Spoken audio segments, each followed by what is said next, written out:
Okay, it's 10:01. Let's go ahead and get this party started. Again, thank you so much for joining us today. My name is Janet Lee, and I'm the National Sales Manager at Pacific Financial Group. And we're really excited to have you all on today to spend a little bit of time with us getting to know our guided paperwork solution. And on the call with me today, I have Jennifer Rowe, and she has been with the Pacific Financial Group for almost 16 years. So she knows a little bit about this place, but she has also been involved with our GPS project from the very, very beginning, which started actually about 2 years ago. So really familiar with GPS, and she'll be going through the demo with us in just a little bit. Before we go ahead and get started, I wanted to spend a moment talking about why we are doing GPS. And really, it goes back to the core of everything that we do, which is to improve that advisor-client experience. We have been and we continue to invest into our tech stack as part of our digital transformation. And really, in designing GPS and rolling it out, our hope is to remove any friction points and really to make it easier for you and your clients to do business with the Pacific Financial Group. I think we can all agree that if we can reduce NIGOs, that we've all done something well. And so we do expect that the use of GPS will vastly decrease NIGOs, which is a good day for all of us if we can do just that. Let's take a peek at what GPS offers. GPS offers an adaptive digital interview. And what that means is that as you start filling out the fields for a new application or a service request, the fields actually adapt to whatever custodian type you're using, to the account type that you're using. And it only asks the relevant questions, and it only asks them one time to make that process a lot more seamless and easier. It also offers smart form fields, which means that there are prompts to ensure that you are filling out the correct information in the right fields.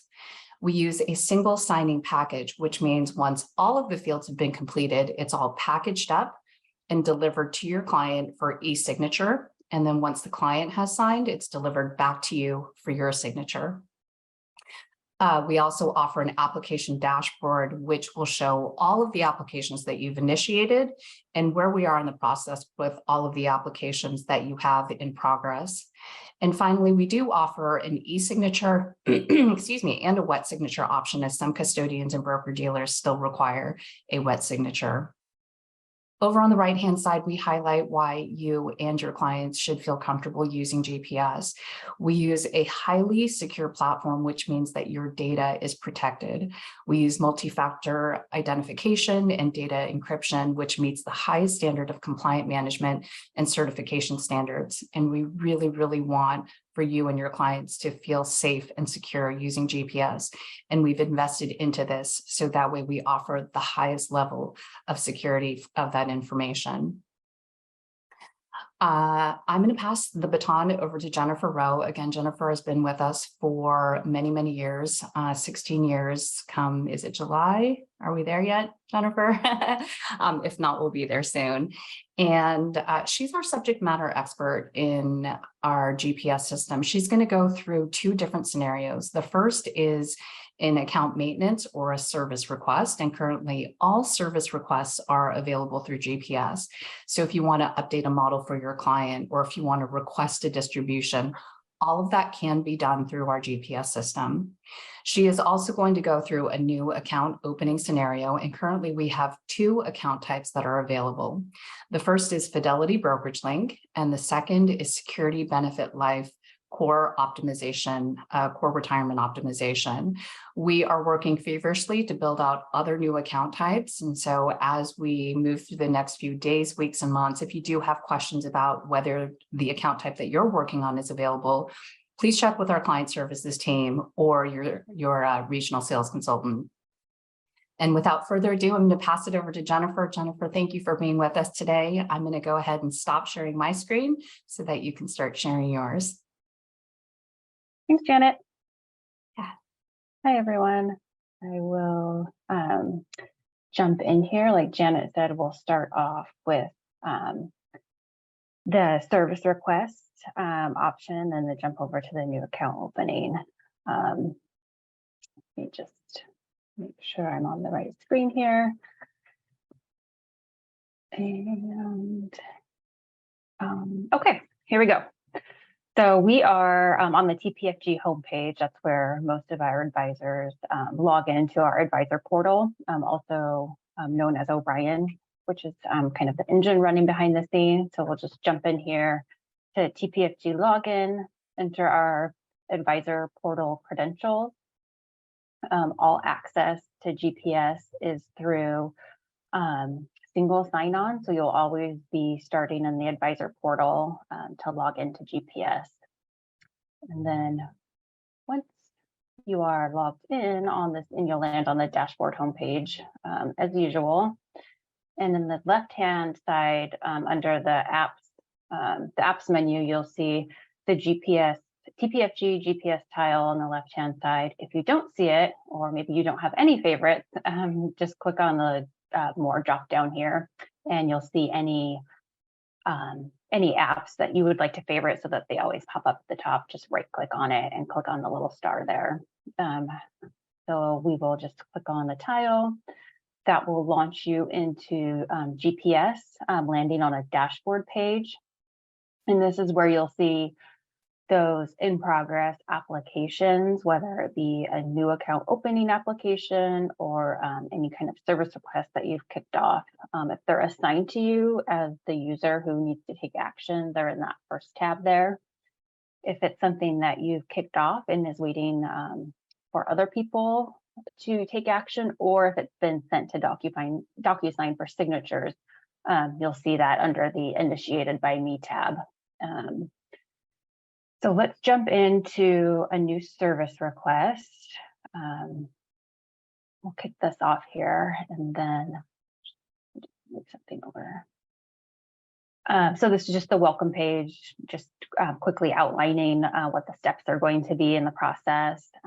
First step is going to be confirming who you are. So depending on your user ID and what you have permission, you may see more than one rep ID listed here. So you're just going to be making a selection from the list if there happens to be more than one, and then confirming the information we have here. So it's really important that we have your correct email address and mobile phone number that's going to be used for authentication. And then if there were any restrictions on service requests, I think for the most part, that doesn't really come up, but if they were in our system, though, they would be noted here with whatever that restriction might be. And the next step is just selecting a client from the list of active clients that are associated with the rep ID that was selected on the previous page. And then confirming clients information here for authentication. If it is a request that needs to go to the client through DocuSign or through the application itself, it's just important we have their correct information here. And then you'll also notice once the client is selected on this page, this yellow kind of warning or alert bar pops up. That's just a confirmation of whether or not the selected rep ID has LPOA or rep authorization. Many of our advisors have LPOA, so they can just act on behalf of the client and sign, the investment change or liquidation request without having to send it to the client. If you don't have LPOA or rep authorization, that would be noted here. And in that case, what happens is the client will be required to sign. And so the DocuSign will go to the client first before it goes to you for signature. So we selected a client. Let's select an account that we want to make the service request on. In this case, we'll just go through an investment change or a model change from the service request dropdown. These are the service requests that you can select from here. So investment changes, partial account liquidations, DCA requests, resignations, and we'll just kick off an investment change here. In this case, it happens to be one of our SMA accounts, and that's just confirmed here with the form that's going to be pulled up. on this first section, the detail section, this is where you just might want to indicate any special instructions to our service team when it's submitted. You would just enter those as text here. The risk questionnaire, this is your opportunity if you would like to submit a new risk profile as part of the model change. You can do that here. It's not required. The option to, if you are working on a risk proposal as part of the change, you have the option to upload that here. If not, it's still going to ask you, okay, you're not doing a proposal, do you want to do a new risk profile? And like I said, if you don't want to do that and you have that LPOA rep authorization, you can just say no. If the client is required to sign, they are going to be prompted to do a new risk profile. I'm just going to select no. And then this is where we just get into the model selection. So based on the SMA product being selected, these are the model types to select from. So make a selection, click on next. This is just a summary page confirming the new model portfolio and the risk profile that belongs to. And on this page, on this finished page, this is where you can decide if you do want your client to be involved in this application. So actually interacting with this form, you can make the selection to send to the client. If you just want to send it right out to DocuSign for signatures, which I believe most people want to do, just select send to DocuSign. And then this is where it's going to confirm if it's recognizing the LPOA rep authorization or not. So in this case, rep authorization was on file. So this DocuSign is going to the financial advisor only for signature. And then just if you did want to preview forms before they are sent and generated, you can use this preview button at the top right here on this last page. And this is where you can actually preview the form and download it if you need to. So we'll just click on submit. And then this will generate that DocuSign notification to the financial advisor for signature.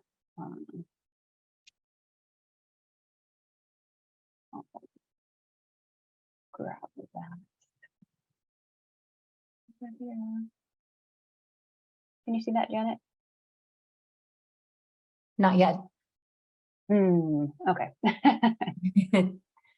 Trying to grab the DocuSign email.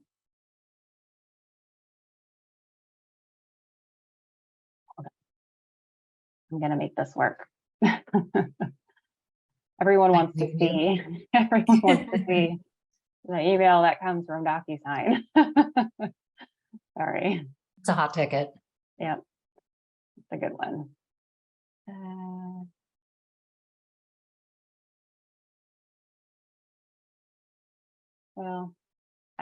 Sorry, I'm not sure why this isn't working.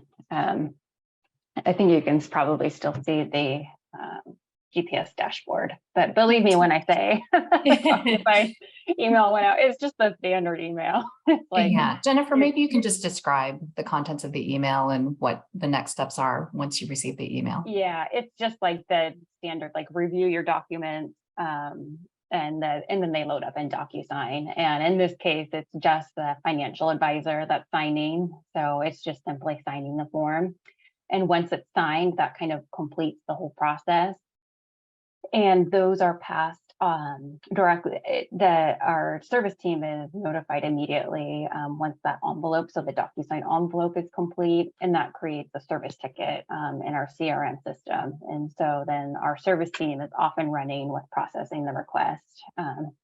They get the documents are passed, the request is passed as a Salesforce ticket. So, and no change there to that process. The confirmations that you're used to receiving today. We've received a request, we're reviewing it, and then when they review the request and confirm it's in good order. So all that is still happening, and then you'll get that confirmation when it's complete. So Should Hey, I stop here Jennifer. and see if there's any questions before I move on to Yeah, the new account? we had a question come in on the chat. It asks, we will not need to log into DocuSign to push the documents to the client? Correct. Yeah, everything is controlled through TPFG's DocuSign environment, and so the client and the advisor are just recipients on the envelope. So they're just clicking on the email that's sent from DocuSign, and everything loads up. So no signing in. Sometimes DocuSign does recognize you based on your email address, and it will ask you if you want to log in to your account, but you don't have to. Awesome, thank you. I think we can keep moving forward. If anyone else has any questions, please feel free to put it in the Q&A or the chat, and we'll make sure that we get them answered. And we'll also open it up to Q&A at the end of the session as well. Great. All right, let's jump into new account processing here. Again, starting from the dashboard, you're just kicking off the new account, and another welcome page, just high level outlining the process. So advisors entering client information, account information, going out for client e-signatures or wet sign if that's required, and then the advisor signs, and then pass to TPFG for processing. Same idea here, making a selection for who's actually signing, who the financial advisor is. The person that's logged in to GPS may or may not be the actual signer, financial advisor signer. If you have office staff, operations people that are kicking off the application, they can totally do that. As an authorized portal user, they just need to make sure they select who's actually signing the form as the advisor. And then again, down here, if there's any restrictions on products, or if for some reason a selling agreement wasn't in place, that would be listed here, and you'd be stopped from doing anything you're not allowed to do.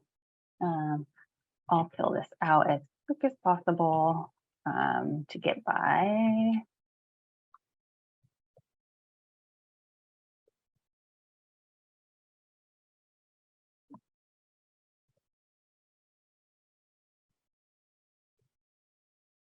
I'm just filling out the information as the primary client.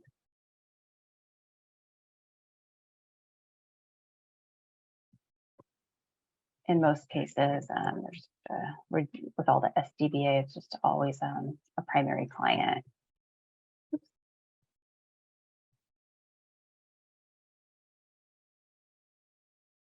Confirming same mailing address. No second client. If you select yes, another page is going to pop up, and then you'll be prompted to enter the second client information. So on this program selection page, we will just be selecting the TPFG program. And like Janet said, we are doing, we have Fidelity Brokerage Link ready to go.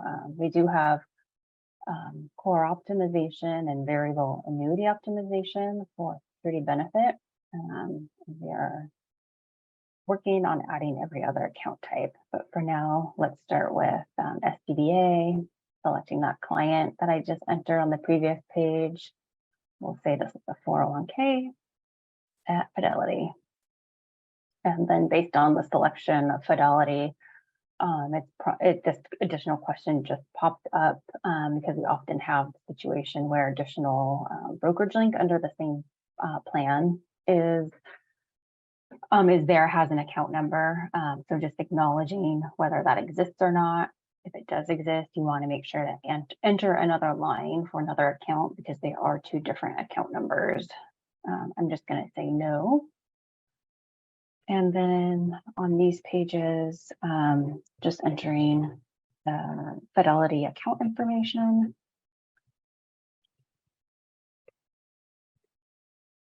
And we've put as many validations as possible on all of these fields. So like we know that Fidelity brokerage link numbers always start with 651. They're always 9 numbers, 10 numbers, always 5 digits.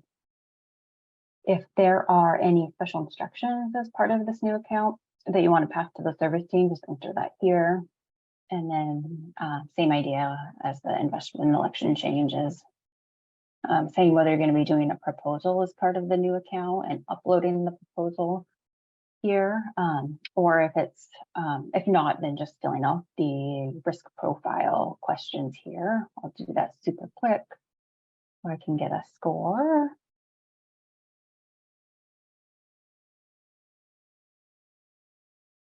And then the score maps to the risk profile bucket. By default, it's going to populate just the models that are in the bucket that you scored for or the client scored for. You do want to override the risk profile, just check on this override box here, and that'll open up all of the models that are available. I'll just pick one.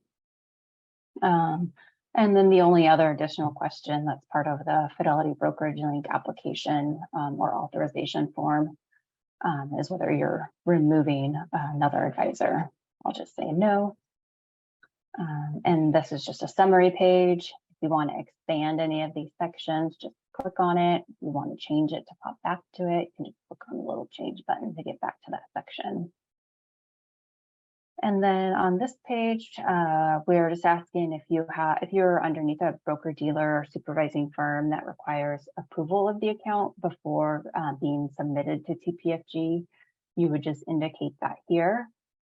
And what that does is it pretty much puts a pause on the submission.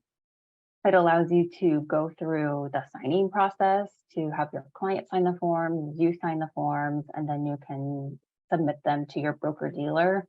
And then there's just one additional step in DocuSign. It's like an approval step. So that's you saying, okay, it's now ready to go to TPFG. So you would just click on the authorize button and that will send it to TPFG for processing.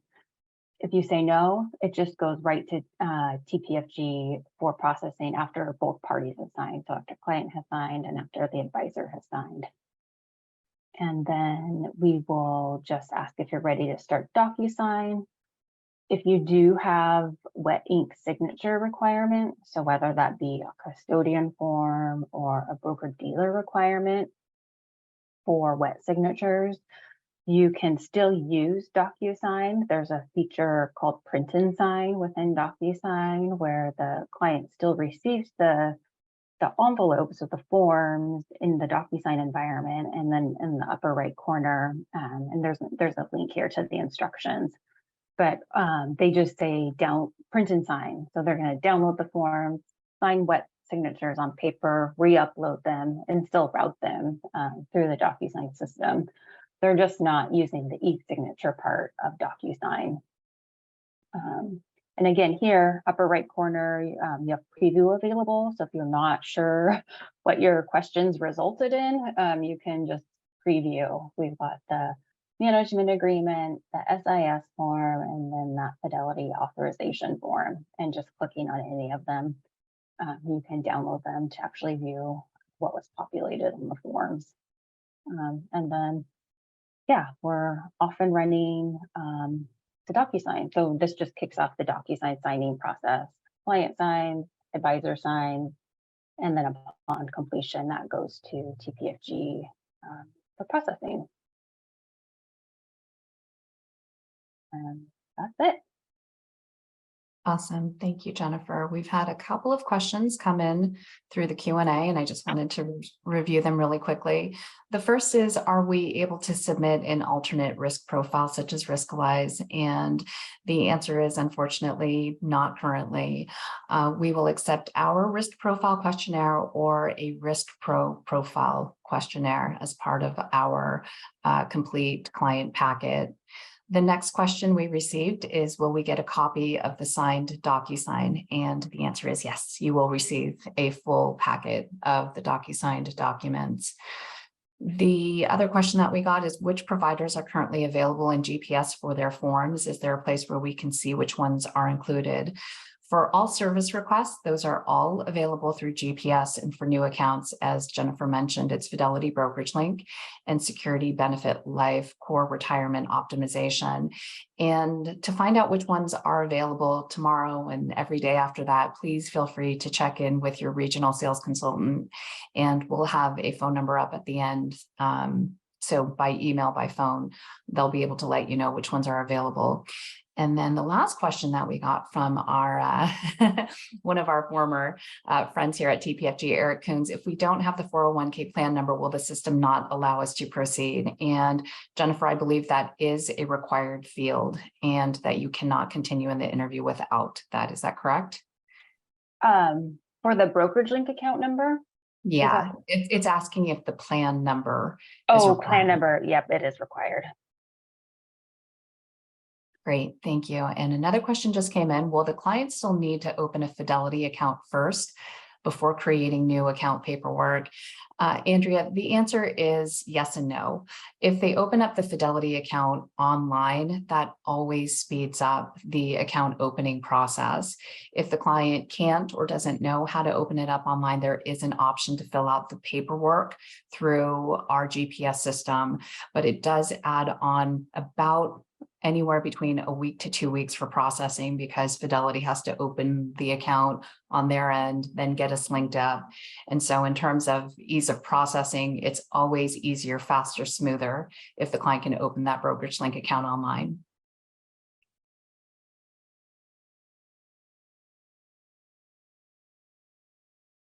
Do we have any other questions out in the field? I'm going to give it another few seconds here. See if any other questions come through. Thank you, Jennifer. Great overview. And let's see.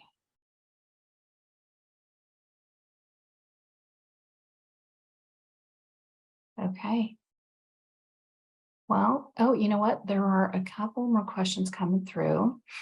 Is that process the same for Strategy Plus? And the answer is yes, Jason. Strategy Plus is not currently available right now through GPS, but we do expect that it will be available shortly, and the process will be the same. For phone numbers and email addresses, how's phone number and email address is that for, or whose, probably? It could be thought of as the client's information, and it could be thought of as the advisor's information. So, Jeff, there is a portion where advisor information is confirmed on the very, very front of the interview. And then as you start moving through the interview, it shifts over to the client. And there you will need to confirm the client's email address and phone number. So it should be delineated where under advisor, it says advisor's phone number and email, and then for client, client's phone number and email. So hopefully that answers your question. Jason, you asked, meaning open up the account at Fidelity first. The short answer is, if you can, yes, that's definitely the easiest way of processing through. If the client can open that Fidelity Brokerage Link account online, it typically takes, I'm going to say, no more than 2 minutes to do so. And then the client will get that 9-digit Fidelity Brokerage Link account number.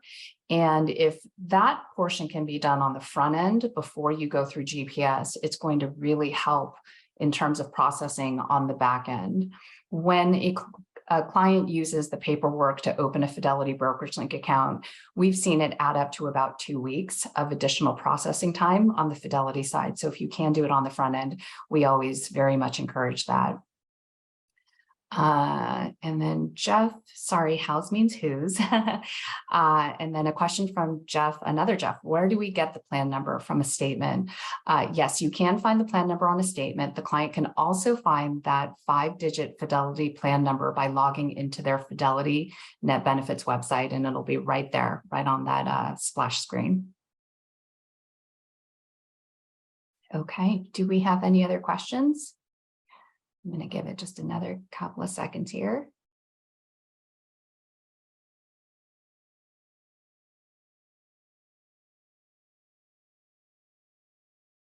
Okay, I think we've got all of the questions covered. I want to just take this time and first of all, thank all of you for joining us today. We're really excited about our guided paperwork solutions, and we really hope that it's going to just help you do business with us a little bit easier and more seamlessly, and that it does improve your life and the lives of your clients. Jennifer, thank you for taking the time to walk us through this. We really appreciate your expertise and taking the time out to do this. If you do have any questions for us about GPS or otherwise, please feel free to reach out to your regional sales consultant. That phone number is 866-583-8734. And for more information, training videos, manuals, brochures on GPS, you can find all of that at tpfg.com/GPS. Thank you all again for joining us. We hope you have a great day, and we look forward to talking to you soon. Thank you. Thanks, everyone.